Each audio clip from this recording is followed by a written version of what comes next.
Alléluia. Désolé encore, nous avons eu une nouvelle interruption sans prévention. Le diable qui ne veut pas qu'on ouvre les yeux des enfants de Dieu. Mais la parole de Dieu déclare, ils vous feront la guerre, mais jamais ils ne vous vaincront. Celui qui demeure sous l'abri du Très-Haut, selon Psaume 91, repose à l'ombre du Tout-Puissant. Alléluia. Donc nous ici, au Réveil international, Jésus revient, nous reposons à l'ombre du Tout-Puissant. Nous ici, nous tous dans le monde, que peu importe la plaque des dénominations, nous qui marchons selon les préceptes, les commandements, les alliances, les statuts et les prescriptions de Dieu. Amen. Nous sommes sous son abri, lui le Très-Haut. Alléluia.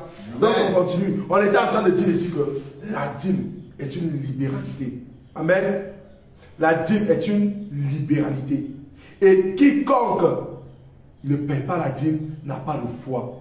Et s'il n'a pas de foi, il n'est pas fils d'Abraham. Et quiconque n'est pas fils d'Abraham ne fait pas partie de la promesse. Amen. Amen. Et quiconque enseigne, comme il dit, non seulement ils le font, mais ils enseignent aux autres à le faire. Non seulement ils approuvent, ils le font, mais ils approuvent ceux qui le font. Amen. Ceux qui font quoi? Ceux qui vont à l'encontre de la parole de Dieu, de la volonté de Dieu. Nous sommes en train ici de naviguer sur la pensée de Dieu depuis l'Ancien Testament, depuis la Genèse. Amen. Il y a la dîme qui a été payée, mais là les gens l'ont appelé offrande. Amen. Mais ici on voit qu'ils ont donné les prémices, non, dans 2 Chroniques qu'on a lu. Amen. Tu peux encore lire, tu es encore dessus, homme de Dieu. Dans 2 Chroniques 31, verset 5. On voit ici. Vas-y. Lorsque la chose fut répandue, les enfants d'Israël donnèrent en abondance les prémices du blé. Les prémices du blé, du mou, de l'huile, du miel, et de tous les produits des champs. Et de tous les produits des champs. Ils apportèrent aussi en abondance la dîme de tout. Ils apportèrent aussi en abondance quoi? La dîme de tout. Alléluia. Amen. Alors son chant dit, il est le même. Éternellement, Jésus-Christ, il est le même. Le Fils de Dieu n'a pas changé, il est le même. Plusieurs pensent que Jésus n'est le même que lorsqu'il s'agit de bénir. Mais ils pensent qu'ils ne savent pas qu'il est le même, même lorsqu'il s'agit de ses exigences, en ce qui concerne ses commandements, ses préceptes, ses alliances, ses statuts, ses prescriptions et toutes ses règles de justice. Notre Dieu est un Dieu juste et saint, et cela ne changera jamais. Amen. Amen. On continue avec le livre de 2 Corinthiens, chapitre 9, verset 1 à 6. Là, on va voir comment Paul vient même jusqu'à pratiquer la dîme de la dîme. Pour aller à l'église mère qui était Jérusalem, là où se trouvait l'apôtre Pierre et tous les autres. Alléluia. 2 Corinthiens chapitre 9, verset 1 à 6.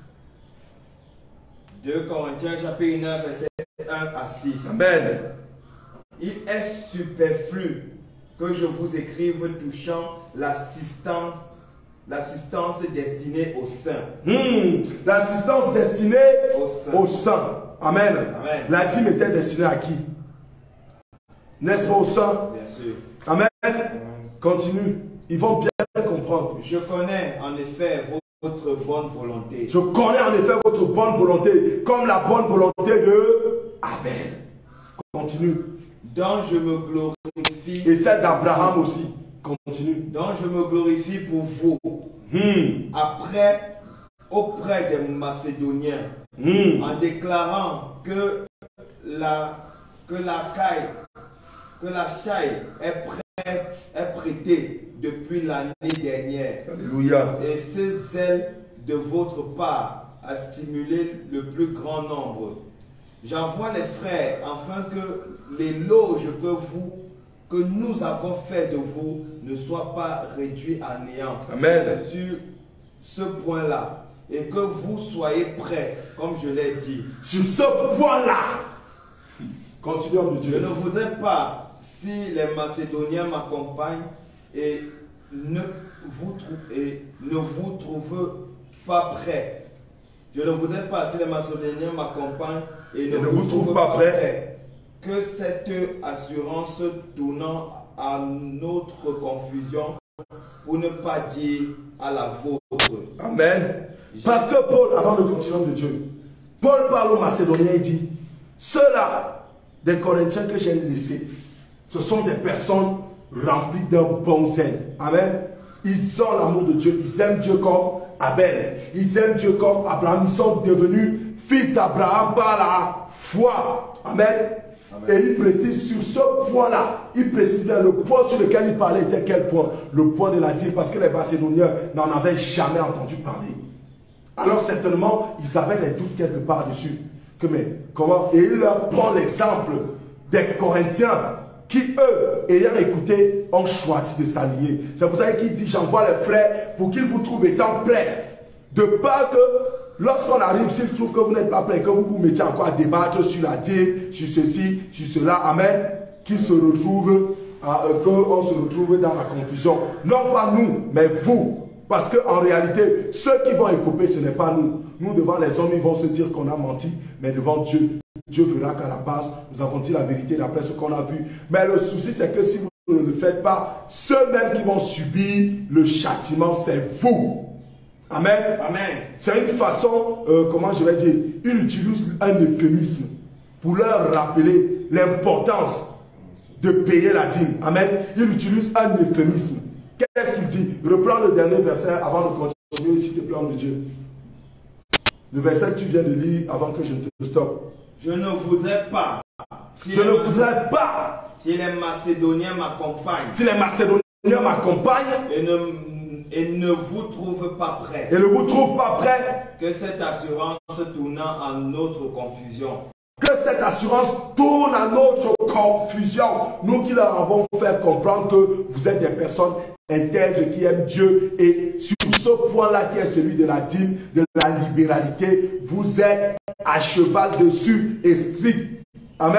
Amen. Continue, homme de Dieu. Ensuite, il leur dit quoi? J'ai donc jugé nécessaire d'inviter les frères à se rendre auparavant chez vous. Et à attends. Est-ce que l'autre verset est fini? Oui. Non, pour ne pas dire à la vôtre. Pour ne pas dire à votre confusion. Il précise, il reprend après à la fin là bien, il dit là notre confusion, ensuite il précise. Je ne voudrais pas, si les Macédoniens m'accompagnent et ne vous trouvent pas prêts, que cette assurance tournant à notre confusion, pour ne pas dire à la vôtre. Qui sera en réalité votre confusion, parce que ce sera votre problème avec Dieu. Je ne sais pas si quelqu'un est en train de comprendre ici. Il précise bien que celui qui ne paye pas la dîme ici, ce n'est pas parce que tu dis que je ne paye pas ma dîme là. Ce n'est pas lui qui aura des problèmes, ce n'est pas lui qui sera dans la confusion. S'il est dans la vérité, tu auras soin de lui. Mais c'est toi qui seras dans la confusion parce que tu auras un véritable problème avec Dieu. Amen. Continuons de Dieu. J'ai donc jugé nécessaire d'inviter les frères à se rendre auparavant chez vous. Amen. Et à s'occuper de votre libéralité. De votre libéralité, votre dîme. La même libéralité que Abel a payé. La même libéralité qu'Abraham a payé. Et la même que Dieu a continué de recommander. Même dans la venue de la Torah, qui est une dérivation, une dérivée de la foi. Amen. Amen. Continuons de Dieu. La foi, c'est la grâce. Et à s'occuper de votre libéralité déjà promise. Et à s'occuper de votre libéralité déjà promise. Qui l'a promis? Est-ce que vous m'avez appelé au téléphone ou vous m'avez écrit que je vous promets, nous vous promettons notre libéralité? Elle est promise comment? Cette libéralité est promise en ce que vous avez accepté de marcher selon la parole de Dieu, selon la justice de Dieu. Donc, sans même que vous n'ayez à promettre, on sait déjà que c'est un ayant droit, c'est une promesse déjà établie, c'est une œuvre de la foi. Donc, si tu acceptes la foi, tu acceptes d'accompagner toutes les œuvres de la foi, ce qui fait office de promesse d'accomplir toute la volonté de Dieu. C'est pourquoi il dit cette libéralité déjà promise. Déjà promise. Elle est promise en ce qu'ils se sont engagés par les eaux du baptême. Alléluia. À marcher selon la volonté de Dieu, selon toutes ses ordonnances. La dîme étant l'une de ces ordonnances-là. Continuons de Dieu. Afin qu'elle soit prête. Afin qu'elle soit prête. De manière à être une libéralité. De manière à être une libéralité.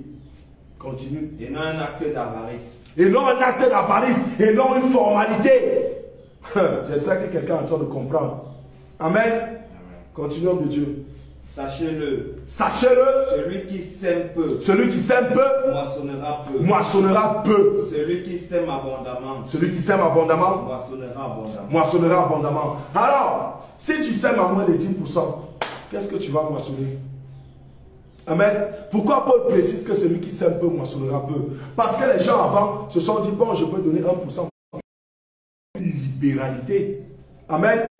En réalité, c'est une libéralité. Amen. Mais le strict minimum a été placé par Dieu à 10% à cause de la dureté du cœur des hommes. Et quand Paul dit, sachez que celui qui sème peu moissonnera peu, ça veut dire celui qui va se limiter à ces 10% moissonnera aussi la quantité minimum. Celui qui sème peu, amen, à hauteur de